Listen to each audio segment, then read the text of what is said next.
Elhamdülillahi Rabbil alemin. Ve salatu ve selamu ala seyyidina seyyidil enbiya'i vel mursalin ve ala alihi ve sahbihi ecmaîn.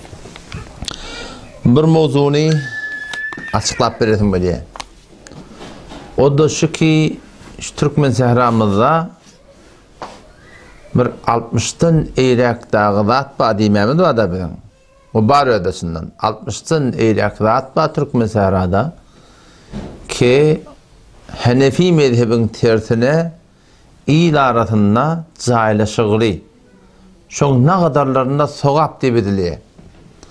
Ne kadarlarda cümle hurafat ki bir dinin umuratyny gapdalyna getiripdirler.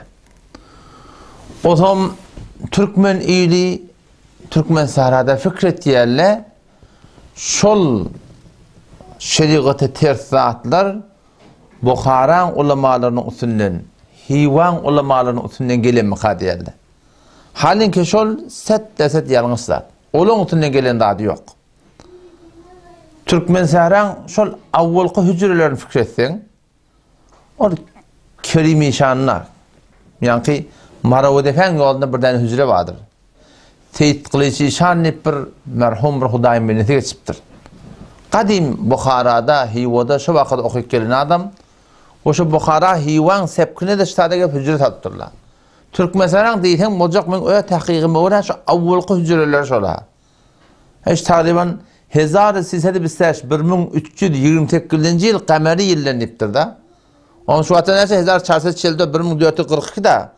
Hiç takriben 120 yıllamın avval salınan hücre, avvalki hücreyi ki Türkmen sahrada salınıptır o şoňa meňdeş.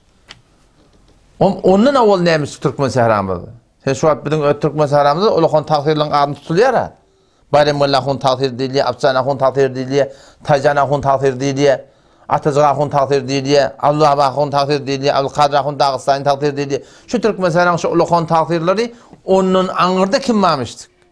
Onun aňyrda adamyň adyny tapmardın şu mantagada alim bolsun, ahun bolsun. Onun aňyrda näme varmışdyk? Onun aňyrda birin şiýanky ilerki ýolumuz bar ahim. Benler bilen ýanky Akkala bilen ne? Kümmet. Ondan ileride umuman jengelmişdik diye. O ýanky Beherke Nefes Sırınfi, Beherke Şeyh Muta, Badrak Nuri, Köçök, şo Talak Tayyip, şo gapdalar var ha. Şu umumi o ileri bakka kulen jengelmişdik diye. Ondan merde yatan yer Türkmen ile şu takriben 100 yıl, 150 yıl min avval bizim şu Türkmen ilimiz, şu Türkmen sehrada yatan çölle, koyun bakan, sığır bakan, düye bakan, göçe göç, göttük böyle şeyler göçüp böyle mantığa şartı. Ne mescit var, ne hücre var, ne ahum var, ne molla var. O tekin ahun takdir tane aradaklı bir gururunu ayıttı. O ahum mollanın ağırlığına içecek oluyor da. Avval geçen zamanlarda sizin ölüğünü diye neço ne portayıp dururdu diyen gururunu ayıttı da. Yani cinadı okuymanı adam tapılmayamıştık. Men öyle dedem merhum Molla Kadiri tarih okuyacak diye bir yerden bir yerlik var arada ayda ekider demiştik yani. O zaman şu Türkmen sehramız 150 yıllamının avval şu bizim Türkmen sehra ilimizde mescidin, hücren, ahunun, molladan umumi suratında bir doğru suratında at yok yani. Şu olakon tasirlerin ahında kim tasir var diyende hiç kim yok anırda. Onun anırda ne yapmamış yatan çölmüştük. Türkmen ilde şu kadimiyet musulmançılık bilen, tadalık bilen şu form yaşak gezip yerler. O şu suratında, şu tadı avval hücrelerde kurulup da gelenden sonra yuvaş Türkmen ili din, mescid, adan avvalla aşinamıştık ki yöne şu suratındaki şu abidin aramda yürüyüp durası yuvaş ara geliptir. O zaman bir yankı Orsla, Rusya, Afganistan'ı hemleden ne kadar şu taada şol Afganistan'ın Türkmen ahulları şu cendarın diyen bilen teoriye çıkayt ya da bir çıkaydan yerden yere oluyor. Şu Türkmen sehramız oluyor. Men dagiqan bilyen hatta şu yankı kümmedin önüne Afgan avat var. Afgan ahuluna Afgan işalı bizim aramızda kendi. O zaman şöyle şu anırdan bolar bolmaz alım murdadı bilen gelip Türkmen sahrada şu bedgatları şola yayradıptırlar. şolu döredipdirler. Awwala Türkmen ilin arasında hayti yanlışlıkta bolsa da şon awwalan doğrulama uğruna düşmeni şu da atlar şeyle yoş caylaşıp din tuğratında bolup gelipdir şu Türkmen ilin arasında. Bukhara ulamalarının gelen adı yok. Biz horan bizim şu Türkmen ilmin arasında şon awwalana din tüyer millet bolarlyk derekli. Şolong tüy mescit näme, hücre näme, ilm okumaklyk näme, ne yaparım nerce tanış bolup şundan hiva gidipdirler, Bukhara gidipdirler bizim şu Türkmen ilminden belli adamlar. Otam toğram şöyle öwürüp gelenne şu bir zatla bilen duş bolupdylar. Jaňda bular näme etmeli? Ayy 47 ýyly diýip bir zat pişirýärler. Ha, şoňa menes başga bir zat etýärler. Otam şoň hakynda şola näme diýil, ha näme diýil, her gaýty bir ýol oýnapdyr. Umumen suratynda aýdalla da bolupdyr içinde. Şolatnyň dogry däligini we baryp dadyp tüýkürüp ýutman çykaýdaly da bolupdyr. Oňa şu suratynda ýöne olaň tutunan ýoly gynan takdy Türkmenler hakynda ýol kertmäpdir. Oşa suratynda ýoş zatly amr kitipdir. Ýani biziň Bukhara ulamalarynyň aňyrdan gelenne şu zatla awwal bamışdyk Türkmen ilin arasında. Olaň döreden dady ýok. Ýani şu bedgatlyk şu Türkmenler bedgat diýip edilýär ahy. Şu zatla awwal bamışdyk. Ol gelirlerine şunu ayırmakның hakkında şu Bukhara ulamalar bir yol oynaptır. Gynantakda şu yol almany bir hatta bara jaylaşıp öňküden nedir köpürüp gidipdir yani. Ayrıcak bolaly bolupdyr ki ýoksa. Hareket edelle bolupdyr. Ene alekem ýankymy murdatym ba. Ady nämetdiň? Hazarul Kadir Haşimi. Gojamada ajan iktar ýawşyrak buraba. Kelalan aňryanlar. Şu maňa bir gurrun aýtdy, men bir gurrun aýdym. 40 ýyl şonu toran maňa ýeden urda hafız sen şonu 40 ýyl diýip berme 50 ýyl minna wally baýda diýdi. 50 ýyl minna wally şu kelalan mantagatyny diýe. Olakon taqdiriň biri ayet 3 gün diýip aýtdy diýe. 50 ýyl minna wally gurrun ha. Biziň taban gurrun bider o.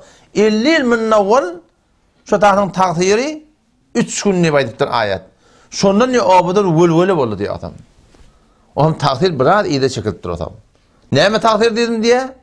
Onu henüz bozacak etti. Ola yaxşı niyet adam takdirleri, din tüyer adam, din rahmet çekiden adam, hücre meçit yörden adam, hakikatla başarıdan aydan adam. Ama şu bedgatlan hakkında ne etmeli? Ay bu at bozacak ki yoş aydar da deyip şu koyulupdur, biliyor musun? Bukhara ulamaların otuna gelen adı yok o. Şöyle Dağıstan'dan gelipdirler, şöyle Bukhara'dan gelipdirler, Hiva'dan gelipdirler, okuyup gelipdirler, bunu Türkmenlemez. Şola gelellerine şıraatla bir muvacih bolup şu nemet menimgüsüne varakim yol oynaptırlar gynantakda şol oynan yolları ki yaxşı net bilip oynaptırlar yol kertmeni bara şu köperi gidipdir şu yan. Ýa-da Tatarlaryň awalarynyň Tatar diýen awalyň birini men mihmanım. Oňa şu dady men hewar çynjyýan dostum ma Kitap Aliýa Redil Muhtar Aliýa garaşy da bolsa. Oşa suratynda Hindiýa Aliýa. Oşoň içinde men berýän gurunlemden taamiyetin doğru değerlerini, ayın 40'ın yüzün doğru değerlerini, hatta üçünü de pişirmekinin doğru değerlerini, şu anda çıkarıp kat çekip diye takdirin yanına ettim diye. O takdirde öyle bir olakan takdirlerinin biri. Oğlum takdir şeyde işim var, nalan var mescide vardım ben diye. Mescide geldi diye, o kitabı açtım diye, evini takdir, şunu bana açıklat verdiydim diye. Ona ne mi diyecek koyan? Ya diyecek kurum yok, şu kitap burada deyiptir.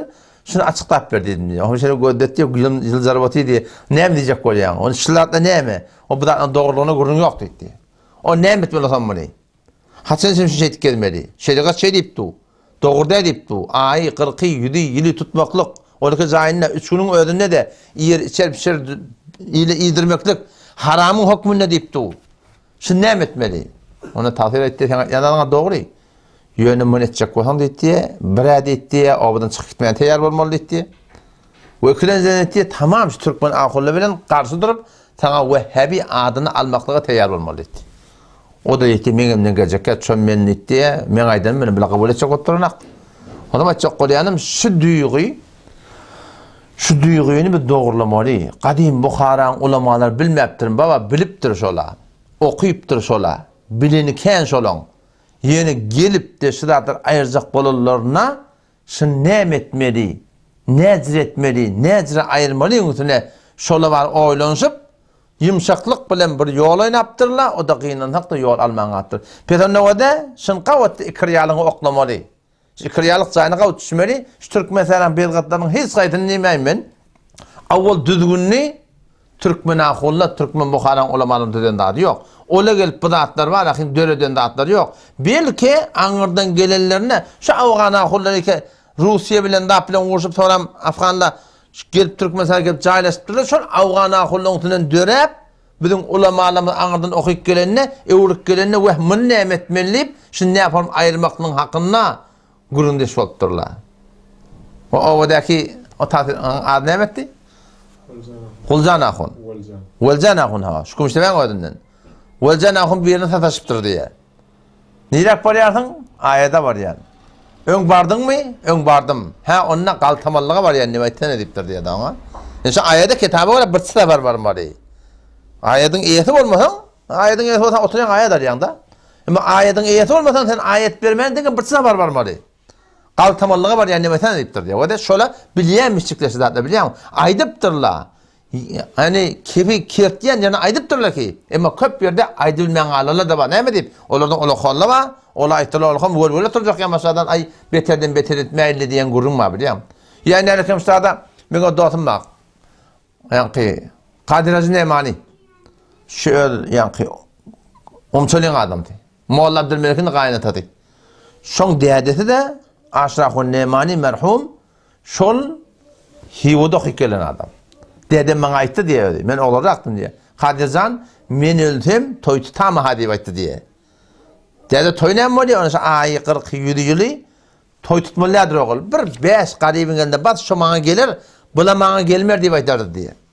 Hatta bir gün öyde gurum oldu diye. Öyde bir gurum oldu diye, Hivu'da hikelen adam şu. Otururlan bir yeri, ya behavettin, höt deyip dur ona. Ayıtken kelime ne mi deyip dur? Dinden çıktın sen deyip dur ona. Onun için meşka atarıp geldi yani kol ya behavettin burada diye bir ibaret kökediptir ki ibaret ona sen repti de yok ve şu hatta başa ibaret o isiye burada deyip takdir olham sonra Hivadan okuy gelen adam şu kabul etmeyiptir şu Hudaydan gelin çağırmanı Hivadan okuy gelen adam şu toğram şıdatla ara gelip şunu şu form dörediptirler biliyor musun? Ya sen şu Mevludkhani deyip şu mantıqada yok mu olmuyor Bukhara'dan gelir mi? Hivadan gelir yok Bukhara'dan Hivadan gelen ulamalar doğrudan karşı durupturlar. Afcan ahun merhum. Şoň dol karşılık kitap yaptır El-Fevaidul Behiyye deyip. Butada yani adı ne mi? Nadran ahun Mahli Galincik merhum. O da şoň hakkında durup dol kitap yaptır. Doğrusu Mevlud okuyken adama teňşi bolup bersin din tatmad, yeni bir adet etme deyip doğrusu kitabını halakan şu kitabı var. Yal koyup dur şonu. Odan şu daydan çok koyan gurumete odaklaştırmayın. Türkmen sehranyň bedgatlary soňram da bir sizatda dörelipdir ki ol aýra gurrun. Emma şu aňyrsy, duýgusy, gönüllügi, rişeti Türkmen sehranyň bedgatlaryny Bukharan ulamalar döreden dady yok. Bukharan ulamalar belki şol ýa Awgan ahullyň dörepdir. Soňram şu Bukhardan okuy keleli wadandy. Bukhardan okuy keleli wa Tajan ahum merhum wa oň ogly wa şola gelip de barahym doğuş taamyetde serahaten haram demeye gulamışdyma. Emma tonuq şagirtle olardan beterek kawşap şu kuşa dedelerinin, kakalarının haram dikkiden adın iyiyelle, emin ne diyelle.